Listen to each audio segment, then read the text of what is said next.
Alors, la thérapie CAR-T est une thérapie assez révolutionnaire. On va prendre le sang du patient, on le filtre dans une machine, comme si on faisait un don du sang, et dans cette machine, on va filtrer uniquement des globules blancs. Et les globules blancs que l'on cherche à recueillir sont les lymphocytes T du patient. Les lymphocytes T, c'est le système immunitaire. Un lymphocyte T reconnaît de manière spécifique un agent étranger ou peut reconnaître éventuellement des cellules tumorales.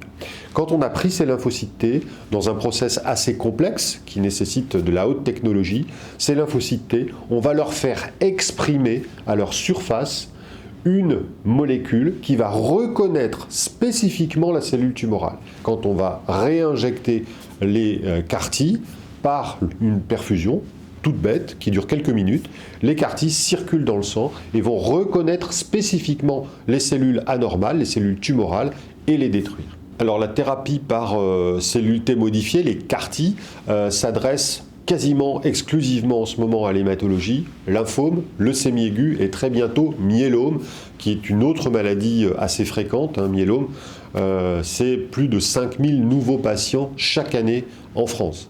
Et on estime à un nombre de peut-être 500 patients ou 1000 patients chaque année qui pourront bénéficier des CAR-T et avoir un contrôle de la maladie et une survie améliorée. Il y a tout un champ d'exploration de CAR-T dans les tumeurs solides, mais pour le moment, on n'a pas d'efficacité. Il va falloir encore travailler, que les chercheurs nous mettent au point des techniques à base de thérapie cellulaire plus efficaces pour les tumeurs solides.